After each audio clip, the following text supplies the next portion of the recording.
Imagine you're constantly hitting a ceiling in your career.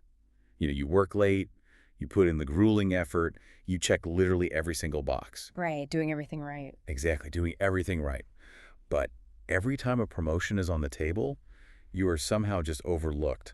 Or maybe you find yourself repeating the exact same toxic argument in every single romantic relationship you enter. Oh, that's incredibly common. Yeah, you attract the exact same kind of partner, you play out the exact same exhausting script, and it always inevitably just ends in tears. Hmm. And you probably think it's just bad luck, right? Yeah. Or perhaps like a character flaw. People always blame themselves. They do. You tell yourself, I'm just bad with money, or I'm just an anxious person. Hmm.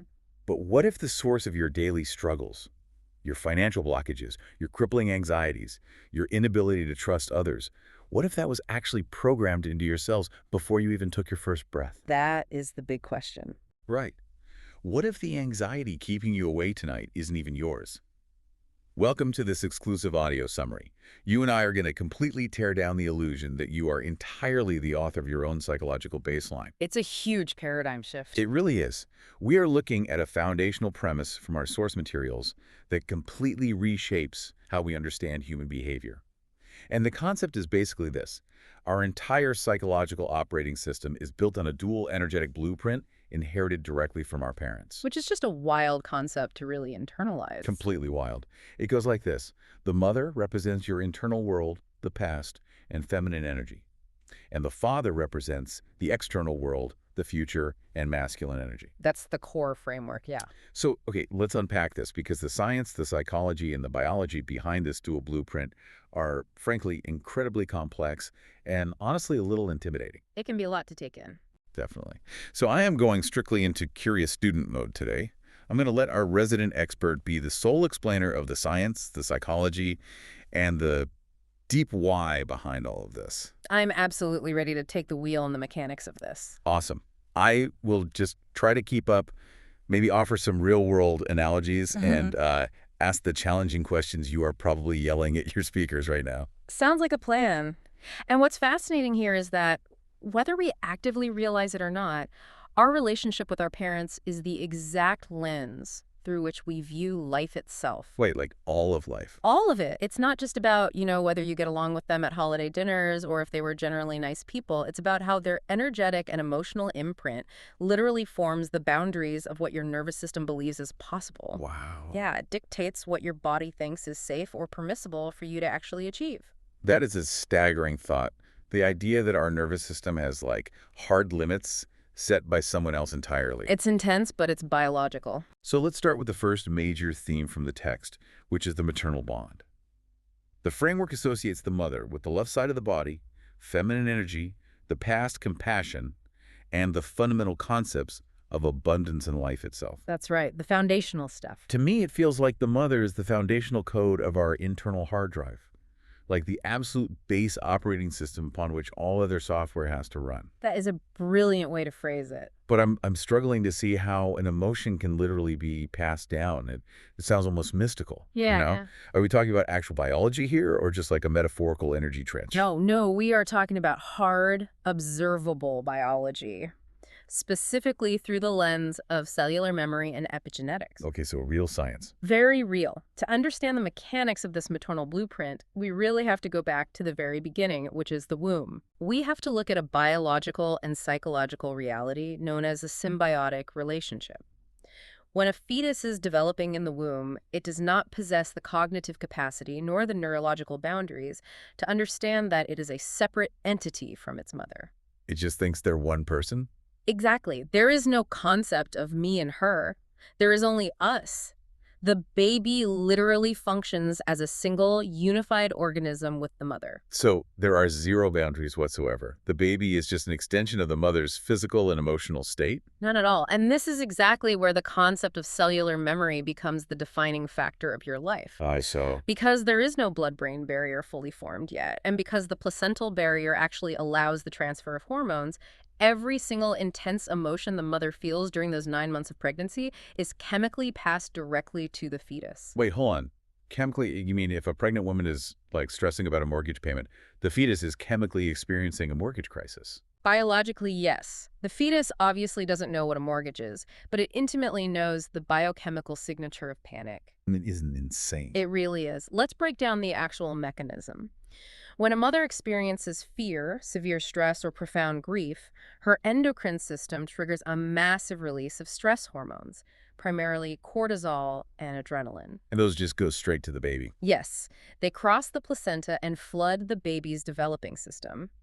The baby's rudimentary nervous system, specifically the developing amygdala, which is the brain's threat detection center, is basically forced to process these chemicals. So the baby's brain is just marinating in stress hormones. Literally marinating.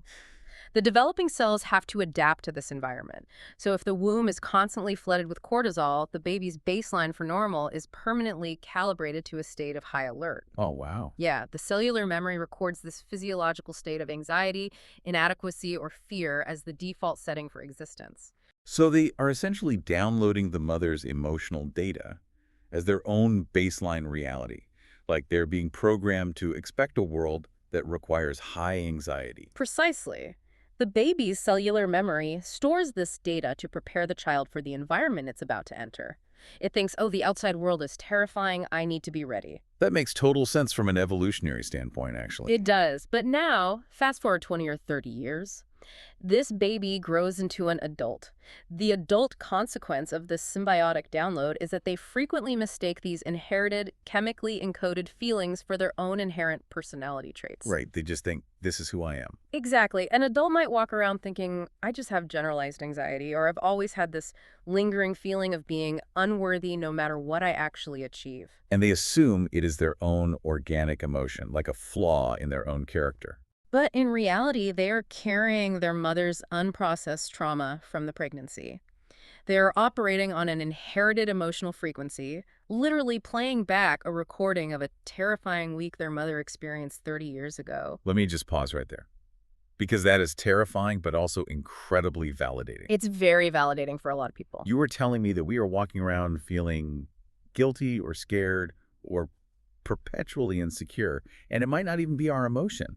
We're essentially a meat sack carrying our mother's historical stress. That's a blunt way to put it, but yes. So if we're born flooded with this maternal data, how do we ever become ourselves? I mean, how do we break that biological and psychological enmeshment? That is the single most crucial developmental question a human being faces. And it brings us to the psychological necessity of individuation. Individuation, okay. Right. Nature demands that we eventually separate from our mothers. We physically separate at birth when the umbilical cord is cut. We separate nutritionally when we wean. And we separate physically when we learn to walk away. Makes sense. But the psychological separation, the severing of that symbiotic emotional cord, is infinitely more complex and, frankly, fraught with danger. Because the mother has to actively allow that separation to happen, right? Like she actually has to let the child go. Exactly. And the complication arises when the mother's own internal world is fractured.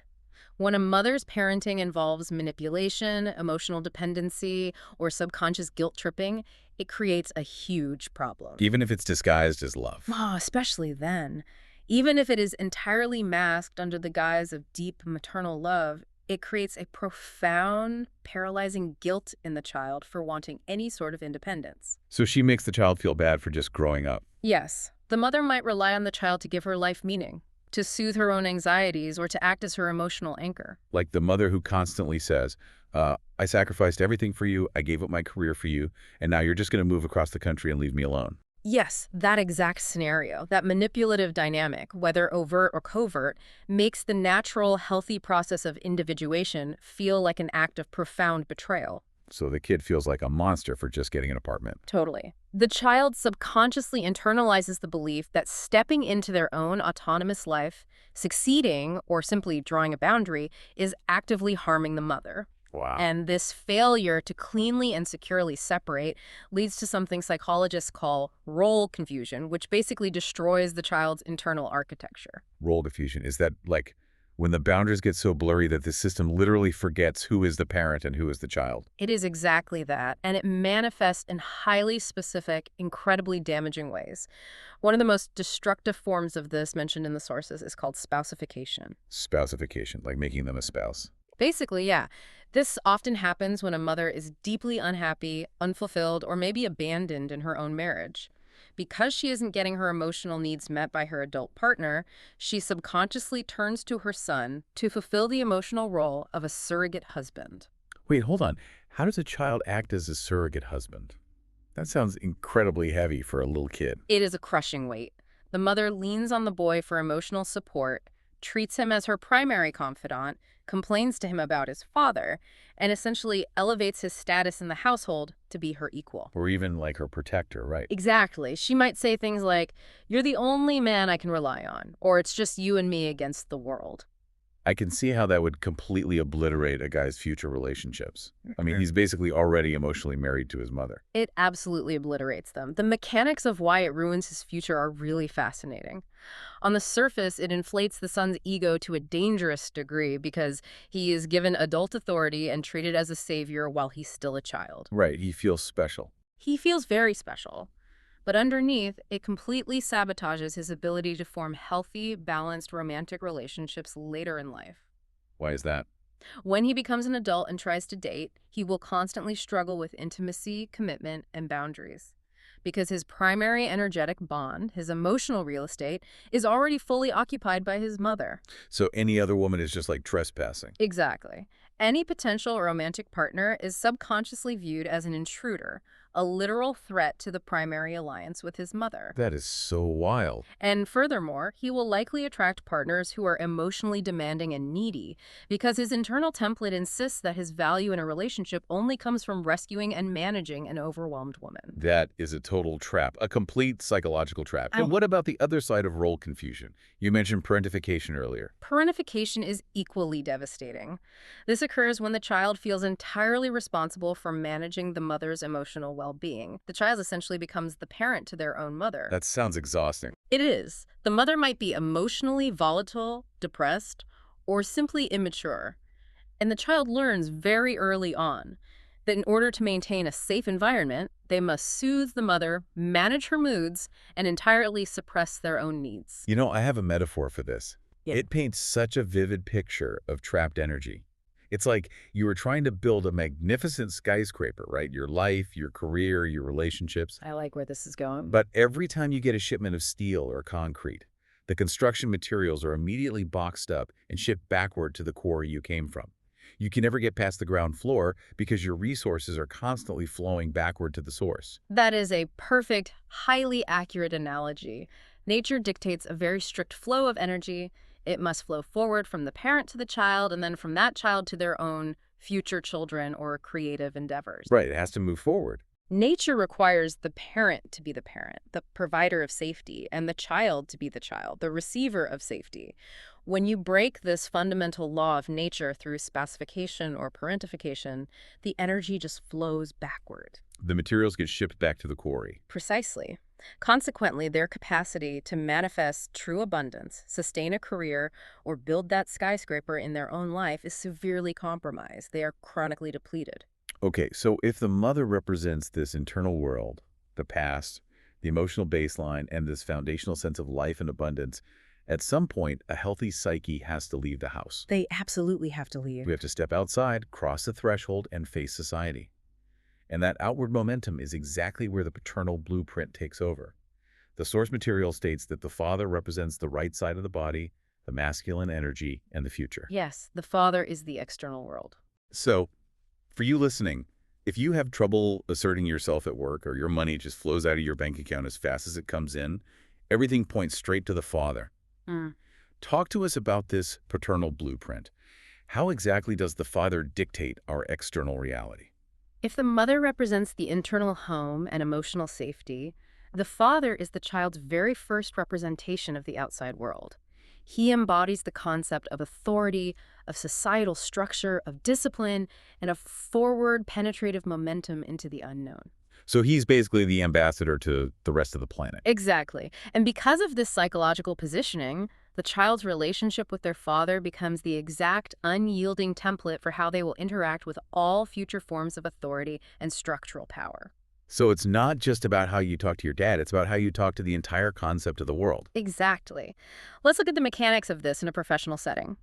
If your paternal bond is unresolved, perhaps your father was overly critical, hyper demanding, impossible to please, or maybe deeply insecure himself. Right, which happens a lot. It does. That dynamic does not just disappear when you move out. It directly translates into how you navigate your career.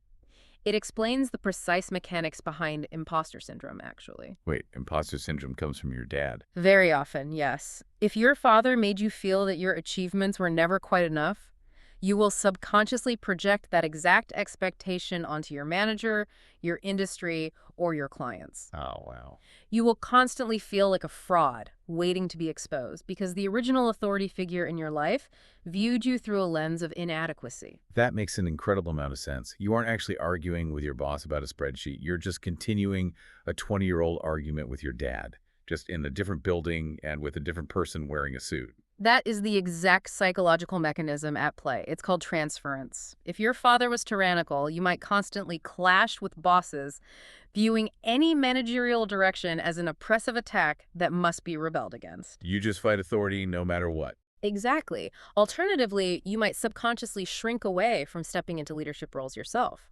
because your internal template associates authority with cruelty or overwhelming pressure, and you absolutely refuse to become that. What about the money aspect? Because that is a huge sticking point for so many people. The framework specifically links the father not just to authority, but to financial flow. Yeah. How does a bad relationship with your dad make you go broke? It comes down to what money represents energetically. Money in our society is a manifestation of external power, forward momentum, and the ability to build and sustain structures in the outside world. Right, it's very external. Exactly. This is purely in the domain of the masculine paternal energy. The source material draws a very clear line here. If there is a fracture, a wound, or a deep resentment in the paternal bond, it inevitably creates a subconscious sabotage cycle regarding finances. Walk me through the mechanics of that sabotage. I mean, why would someone's own brain want them to lose money? Because the subconscious mind always prioritizes emotional congruence over logical success. Emotional congruence, meaning it wants things to match. Yes. Let's say a person is a brilliant, highly educated, and exceptional at generating income, but their internal template regarding external success is heavily damaged because their father was deeply unsupportive, perhaps jealous of their potential, or maybe financially reckless himself. Okay, so the foundation is shaky. Very shaky. The subconscious mind holds a core belief that says authority and external structures are unsafe, unreliable, or inevitably end in betrayal. Therefore, when this person starts to build a significant external structure, like amassing wealth or building a successful company, it triggers massive internal alarm bells. Oh. So the success feels incongruent with their foundational blueprint. You've got it. Success actually feels like a physical threat to their nervous system. So the nervous system registers the accumulation of wealth and power as dangerous because it literally contradicts the reality programmed by the father. Precisely. So what does the subconscious do? It takes the wheel to restore the familiar baseline. They will subconsciously create situations to tear the structure down. Like what? What do they do? Well, the money comes in, and then suddenly an inexplicable, completely avoidable massive expense arises. Or they make a terribly impulsive, high-risk investment that just wipes them out completely. Just burning it all down. Yeah. They might even subconsciously pick fights with business partners to dissolve a lucrative company. They are reenacting a cycle of building things up only to watch them collapse, perfectly mirroring the instability or the lack of support they felt from their father. Wow. They are literally making their external reality match their internal wounded blueprint. They are burning down their own house just so the temperature matches what they are used to. That is such a chilling thought.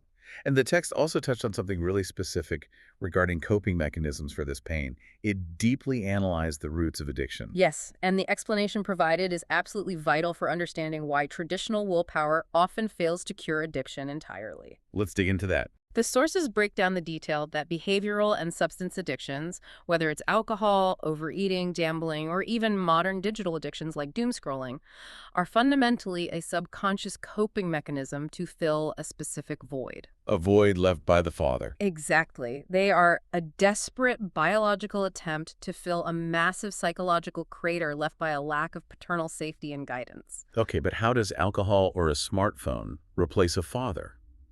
I don't get that connection. Well, a child naturally looks to the father figure for a sense of physical and emotional protection, and for a map of how to navigate the dangers and anxieties of the external world. The father is supposed to be the anchor when the outside world gets chaotic. Right, the rock. But when that anchor is missing, either through physical absence, emotional unavailability, or volatility, the resulting anxiety in the child's nervous system is just overwhelming. The child is facing the terrifying external world with no armor and no map. So the nervous system is just constantly screaming, we are not safe. Constantly. And the human brain cannot sustain that level of chronic panic. It must find a way to downregulate the nervous system. So that's where the addiction comes in. Yes. Addiction becomes the artificial method of self-soothing. A substance like alcohol, or the dopamine hit of a smartphone, provides a temporary manufactured feeling of numbness, distraction, or false confidence. That's the Band-Aid. A powerful Band-Aid. The addiction steps in as a synthetic substitute for the paternal protection that was never there. The person isn't necessarily addicted to the substance, they are addicted to the temporary relief from the chronic terror of an unguided existence in the external world. Here is where I want to push back, or at least introduce a major variable. Sure, go ahead. We've been talking about flawed fathers, critical fathers, volatile fathers. But what if the father wasn't just flawed, but completely physically absent, like a literal void? He left before the child was born, or he passed away. How does an empty space, a literal ghost, still manage to create a blueprint that controls someone's life? It is a brilliant question, and it's a very common misconception that an absent parent leaves no blueprint. An absent father does not mean an absent blueprint. It means you are violently handed a blueprint of lack. A blueprint of lack. Yes, the child's developing psyche is biologically wired to look for that paternal anchor. When they look out into the world where a father figure should be and they see nothing, that nothingness is not processed as neutral. How is it processed? It is interpreted by the subconscious as a fundamental existential lack of safety and reliability in the external world. So the blueprint essentially becomes the world is inherently empty and it will not catch you. Precisely. This inevitably leads to severe, deeply ingrained trust issues. The individual learns at the deepest cellular level that the world cannot be relied upon to show up for them. That's heartbreaking. It is. They will often develop hyperindependence, which is a trauma response where they refuse to rely on anyone, delegate tasks, or trust partners, because their foundational blueprint taught them that the structure that was supposed to be there simply vanished. Let me add a layer to this. What if there was a surrogate? Say the father was totally absent, but a grandfather, an uncle, or a really dedicated coach stepped in and provided that masculine guidance. That happens a lot. Right. Right. Does that overwrite the void? Does the blueprint still form around the missing biological father? That is a crucial nuance. Surrogate figures are incredibly beneficial and can provide massive amounts of psychological scaffolding. A strong grandfather or coach can teach the child how to navigate the external world, thereby mitigating some of the most severe anxieties. They sort of patch the hole in the ship. Exactly, keeping it afloat. However, from a psychological and energetic standpoint, the surrogate does not completely overwrite the original biological void. Really? Even if they're amazing? Even then, the child still has to psychologically process the reality of the biological rejection or absence. The underlying question of, why wasn't I enough for my actual father to stay? That remains embedded in the psyche. Ah, I see. The surrogate provides coping mechanisms and functional templates, but the core wound of the absent original creator still requires deep, intentional processing to fully heal the blueprint of lack. That makes total sense. You can put a great Band-Aid on it, but the cut is still underneath. Exactly. Now, how does all of this, the maternal enmeshment, the paternal void, the critical authority figures, how does this bleed into our romantic lives? Because the source material made a massive point about romantic projection.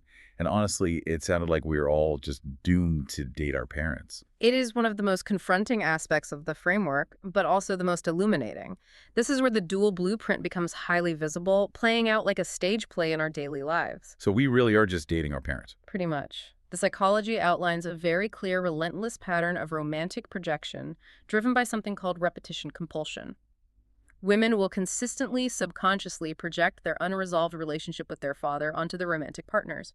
And men, conversely, will project their relationship with their mothers onto their partners. So we are essentially just dating our unresolved childhood issues, disguised in a different outfit. In a very real, scientifically observable sense, yes.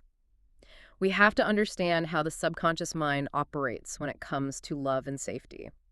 The subconscious mind is incredibly powerful, but it has a very specific, almost tragic quirk. Which is what? It strongly prefers the familiar over the objectively safe, especially if the familiar is deeply painful. Why on earth would the brain prefer pain over safety? I mean, that seems evolutionarily totally counterproductive. You would think so. But to the primitive brain, the familiar is predictable, and predictability equals survival.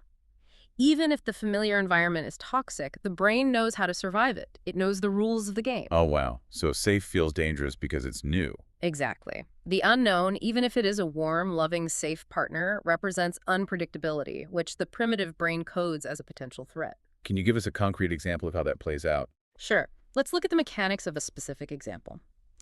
If a woman grew up with an emotionally unavailable, distant, or highly critical father, her developing nervous system encoded emotional starvation and constant striving for approval as the exact definition of love. That's her baseline. That is her familiar baseline. Now, as an adult, if she meets a partner who is warm, emotionally available, and instantly validating, her nervous system does not rejoice. Mechanics. It likely rejects it. It feels boring or smothered, or she might even feel an inexplicable disgust. It feels alien and unsafe because it does not match the blueprint. So she pushes away the good guy because her brain literally doesn't recognize his behavior as love. Exactly. Instead, she will walk into a room of 50 people and be magnetically drawn to the one emotionally distant, complicated, unavailable partner because her nervous system instantly recognizes the frequency. It allows her to replay the familiar script. Yes. And here is the deepest mechanism of the repetition compulsion. She is subconsciously trying to heal the original paternal wound by setting up the exact same scenario, but this time hoping for a different outcome. Oh, like trying to win this time. Exactly. She thinks if I can just love this unavailable man enough, if I can just be perfect enough to get him to finally open up and choose me, then I will retroactively prove that I was worthy of my father's love. But of course, the unavailable partner remains unavailable. And it just leads to a devastating repetition of the original pain. The cycle continues until the blueprint itself is brought into conscious awareness and manually dismantled. This is heavy. It is incredibly heavy information. It feels a bit like we were dealt a very difficult, completely rigged hand of cards before we even knew we were playing a game. It can absolutely feel that way. Right. I mean, you inherit anxiety from the womb as a fetus, your career is capped by your dad's insecurities, and you are biologically doomed to date the people who hurt you the most. It could easily make you feel totally powerless.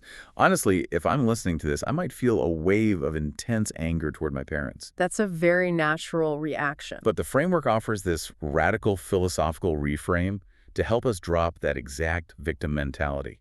Can you explain the concept of the life blueprint? This philosophical paradigm shift is arguably the most liberating yet challenging concept in the entire framework. Up until now, we have been looking at the mechanics of how we are molded. But the framework proposes a massive shift in perspective to pull us out of despair. Yeah, what's the shift? It suggests that we are not random, unlucky victims of circumstances, and we are not just tragic targets of flawed, inept parenting. Instead, it introduces the concept of a life blueprint. The idea that before we even entered this life, our highest self, our core essence, actively required us to experience these specific individuals. Wait, we needed them. Yes, with all their flaws and traumas, in order to learn necessary evolutionary lessons. Okay, hold on. I need to push back hard on this. This sounds incredibly dangerous. If we say we chose this life blueprint to learn a lesson, aren't we just giving abusive or toxic parents a free pass? I'm glad you brought that up because that's a crucial distinction. Yeah, because if I tell someone their emotionally abusive parent was necessary for their growth, isn't that just spiritualized victim blaming? How do we reconcile this without invalidating someone's very real trauma? That is the absolute most important question to ask, and the distinction must be crystal clear. This paradigm is absolutely not about absolving the parent of their guilt, their dysfunction, or their responsibility. Okay. The parent's bad behavior remains bad behavior. What this paradigm does is shift the locus of power entirely back to the child. Victim blaming says you deserved this pain. The life blueprint paradigm says this pain was unjust, but what psychological muscle was this specific, awful resistance forcing you to build? Okay, play that out for me. Walk me through how an awful situation builds a specific muscle. Yeah. Why would anyone's blueprint require them to have an overly critical mother or an emotionally distant father? What is the purpose of that kind of pain? The underlying philosophy is that the most profound psychological and emotional growth always occurs through the friction of opposites. Friction of opposites. Yes. Let's take your earlier example of a father who constantly diminishes a child, who never offers praise, who is impossible to please, and always points out the flaws. From a purely victim mentality, that is just a tragedy that ruins a child's self-esteem. Right. It's just sad. But from the perspective of the life blueprint, we ask, what does that environment force the child to do? Survive, I guess. Exactly. If that father had constantly validated the child might have remained dependent on external praise forever. They might have become a people pleaser, relying entirely on the applause of the crowd to feel valuable. Okay, I see. By withholding validation completely, the father's harshness forces the child into a psychological corner, where their only option for ultimate survival and sanity is to dig incredibly deep and discover an unshakable internally generated sense of value. Wow. They have to learn to stand up for themselves, to validate themselves, because no one else in their universe is going to do it. The parent provides the exact grueling resistance training the psyche needs to build the specific muscle of self-sourced worth. Wow. So the parent is basically the gym equipment, like the heavy, immovable, uncomfortable iron providing the necessary resistance for the muscle to tear and grow stronger. That completely flips the script. It really does. You aren't a victim of the dumbbell, you use the dumbbell. That is a brilliant way to conceptualize it. The parent is the resistance. And understanding this is exactly how you move from a state of chronic, toxic anger to true, liberating acceptance. Because otherwise you're just stuck being mad at the dumbbell. Exactly. When you are stuck in the mindset of, look what they did to me, look how they ruined my life, look how unfair this is, you remain energetically chained to the trauma. You are paralyzed, waiting for an apology that may never come. Or waiting for them to magically change it to the parent you wish you had. Yes, you are giving them all your power. But when you shift your internal question from, why did they do this to me, to what psychological muscle was I meant to build from this experience, you completely neuter the emotional charge of the trauma. That's huge. You start expecting the parent to change, you release them from the obligation of being perfect, and you start taking absolute radical responsibility for your own evolution. You recognize that the curriculum was harsh, maybe even brutal, but the lesson was yours to master. That is such a powerful way to look at it. It takes all the venom out of the resentment. You're no longer drinking the poison and hoping the other person dies. You just put the cup down and walk out of the room. Okay, I want to shift our focus here, because we have been deep in the trenches of trauma, the womb, and the past.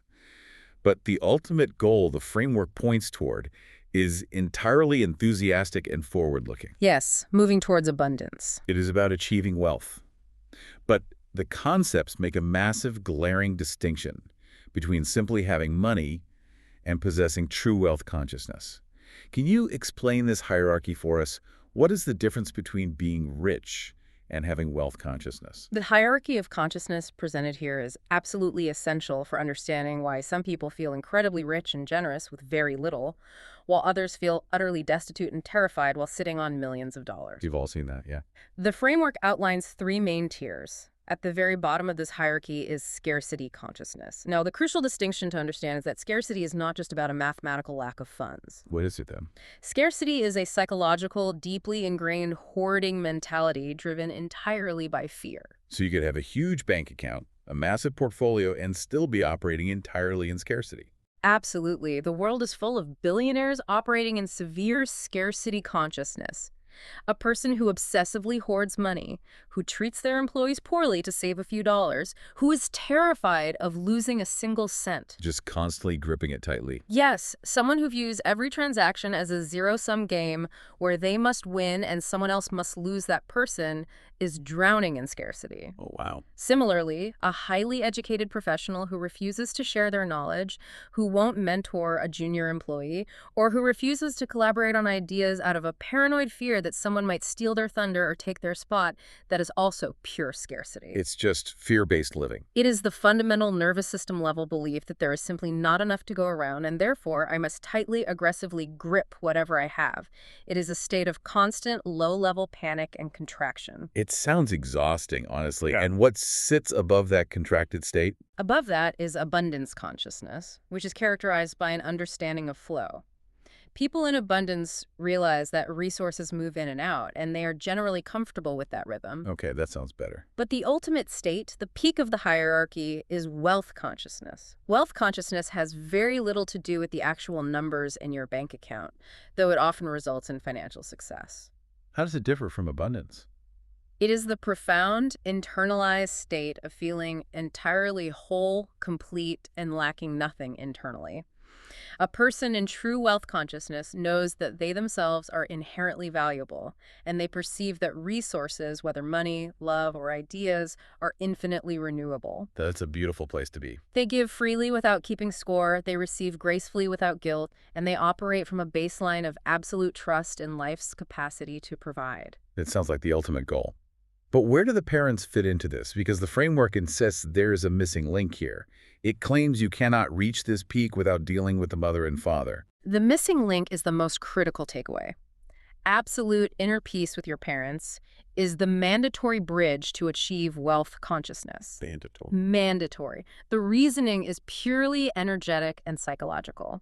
You cannot possibly feel whole, complete, and fundamentally safe in the world if you are subconsciously at war with the two people who literally gave you life. Even if they were terrible. Even then, if you are harboring deep resentment, guilt, or anger toward your mother or father, that friction acts like a massive leak in your internal energy grid. I'm going to bring back my favorite analogy.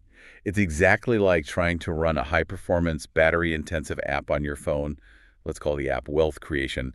But you have 20 heavy, unclosed programs running in the background. Yes, perfect analogy. Those background tabs are your unresolved parental resentments, your anger at your dad, the guilt from your mom. They are silently draining your battery all day long.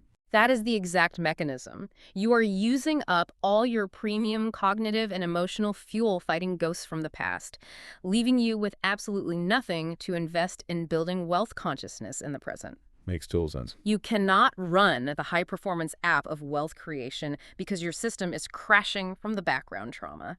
Healing the parental bond, reaching a state of neutrality regarding their failures, is how you force quit those background tabs. It is how you plug the energetic leak. That is brilliant. You have to close the background tabs before you can operate at full capacity.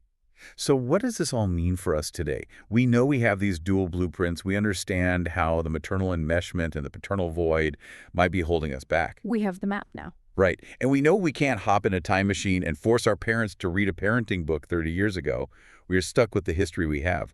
But the texts actually provide a concrete, highly actionable tool. They offer a brilliant technique to practically eradicate this trauma and literally rewire the brain's response to these memories. Can you explain the exact protocol? Yes, the framework outlines a highly practical, step-by-step method designed to hack your own neuroplasticity. It's called the voice recording protocol. Voice recording protocol. Got it. And it is essentially a form of self-directed exposure therapy combined with cognitive diffusion. Here's the exact setup. You need to find a quiet, completely private space where you will not be interrupted or overheard. Okay, totally alone. You take your phone, open the voice memo app, hit record, and you speak entirely unfiltered about the anger, resentment, or pain caused by a specific parent or a specific traumatic situation from your past. Unfiltered, meaning like no holding back. If you need to yell, you yell. If you need to cry or swear, you do it. Exactly. This is not the time for politeness, rationalizing, or trying to be the bigger person. You do not make excuses for them. You let the raw, ugly, unpolished emotion out. Just let it rip. You say every single thing you wish you could have screamed at them but never did. You record this stream of consciousness, letting your amygdala fire completely until you feel you have entirely emptied the tank on that specific topic. The recording might be 5 minutes, it might be 20. Okay, that sounds highly cathartic, but honestly, also kind of standard for venting or journaling. What is the next step that elevates this from just complaining into an actual neurological protocol? The crucial next step is what makes this a powerful psychological intervention rather than just a venting session. Once you have that raw emotional recording, you must commit to listening to that exact audio memo every single day for 1 full week. Oh, wow. Listening to yourself being that angry, that raw, and that vulnerable every single day, that sounds like absolute torture. It is not easy. It sounds deeply uncomfortable. Yeah. Why does this work? Yeah. What is the actual neuroscience happening in the brain when we do this? It is deeply uncomfortable at first, but the neurological mechanism is fascinating. When you are caught in a traumatic memory or a state of resentment, you are completely identified with the emotion. You are the anger. Your amygdala is firing as if the threat is happening right now in the room with you. Right. Your body doesn't know the difference. But by repeatedly listening to an external recording of your own venting, you create forced psychological distance. This is the concept of cognitive diffusion. You are no longer the person trapped inside the storm. You are sitting on the porch watching the story happen. Oh, I see. You step out of the subjective, overwhelming emotion and step into the role of the observer. You are forcing your brain's prefrontal cortex, the logical, observing part of the brain, to analyze the output of your amygdala. So you start listening to yourself almost as if you were listening to a stranger's audio summary about their life. Yes, exactly. You create an observer effect. And over the course of that week, as you expose yourself to the recording daily, something profound happens to your neuroplasticity. What changes? On day 1, you feel the anger intensely. Your heart might race. On day 3, the emotional spike is lower. You might actually start to feel a bit of empathy or pity for the exhausted person speaking on the recording. By day 6 or 7, the story starts to sound incredibly boring and exhausting, even to yourself. You just get sick of hearing it. Exactly. This is a biological process called emotional habituation. Your brain literally habituates to the story. The amygdala realizes that hearing this story does not equal an actual current threat, so it stops firing the stress response. It's like a fire alarm that you finally learn to ignore. Yes. The neural pathways associated with that specific trauma begin to prune and weaken from lack of intense emotional fuel. You literally reach a point where your brain says, I am so incredibly tired of carrying this narrative, it requires too much energy. And then what happens? After the week is up, do you just delete it and move on? Are you cured? The protocol involves vital iteration. It is like peeling an onion. After that first week of daily listening, you sit down, open a new voice memo, and record your feelings on that exact same topic again. The same topic. Yes. But what you will inevitably find is that the second recording is entirely different from the first. The raw, screaming venom is gone because those background tabs have been closed. Oh, because you literally can't summon that same level of rage anymore. Exactly. The second recording might be calmer, more reflective, or it might uncover a deeper layer of sadness beneath the anger. You then listen to that second recording every day for a week. And you just keep doing that. You repeat this iterative process, record, listen daily for a week, record again, until eventually you sit down to try to record a memo about the topic, and you find you have absolutely nothing left to say. You feel nothing. Wow. The emotional charge has completely died. You have achieved true physiological neutrality regarding that memory. And in that neutrality, you find absolute freedom. The trauma no longer has a hook in your nervous system. You have rewired your blueprint. That is an incredible, immensely powerful tool. It takes the abstract, often frustratingly vague idea of letting go and turns it into a mechanical, biological process you can actively execute. That gives you the control back. You are literally exhausting your brain's capacity to care about the old story. Yeah. You are forcing your neuroplasticity to work in your favor. Precisely. You are dismantling the old restrictive blueprint brick by brick through repetitive, observed exposure. What an absolute masterclass of a journey this has been. There's a lot of ground to cover. It is. Let's take a moment to summarize the massive ground we have covered today in this deep dive, because we have shifted some serious paradigms. We started by realizing that the very foundation of our internal world, our anxieties, our baseline sense of lack or abundance, might actually be inherited directly from our mother's womb state emotions through cellular memory. A profound realization for many. And then we explored how our father acts as the template for our external reality, shaping our career ceilings, our financial sabotage cycles, and our relationship with authority and structure. The external map. We looked at the devastating reality of role confusion, how spousification and parentification force our energy to flow backward, destroying our capacity for future intimacy. Shipping those materials back to the quarry. Exactly. And we uncovered the uncomfortable truth that our romantic choices are often just subconscious attempts to replay and heal our familiar parental wounds. Repetition compulsion. Right. But then we reframed our painful childhood experiences not as random acts of cruelty, but as a highly specific life blueprint, offering the exact resistance training our psyche needed to grow. Taking the power back. We learned that true wealth consciousness is impossible while we are still leaking energy by being at war with our past. And finally, We walked away with a literal neuroplasticity hack, using a voice memo app to forcefully detach from our trauma, habituate our amygdala, and step into the liberating role of the observer. It is a truly comprehensive roadmap for moving from unconscious, painful repetition into conscious, deliberate creation of your own life. It really is. It gives the power entirely back to the individual. And I want to leave you with a final, lingering, somewhat provocative thought to ponder on your own as you go about the rest of your day. We talked about how the parent is the gym equipment providing the resistance you need to grow. If every single annoyance you have with your parents, every clash you have with your boss, or every repeating argument you have with your partner is actually a perfectly placed mirror, showing you exactly where your life blueprint needs you to build a new psychological muscle. What is your biggest, most infuriating frustration trying to teach you right now? What muscle are you being forced to build today? That is the question to ask. Thank you so much for joining us for this incredible exploration. Remember, your past, your mother's stress, and your father's void might have programmed your initial settings, but you have the absolute power to rewrite your blueprint starting today. We will catch you next time.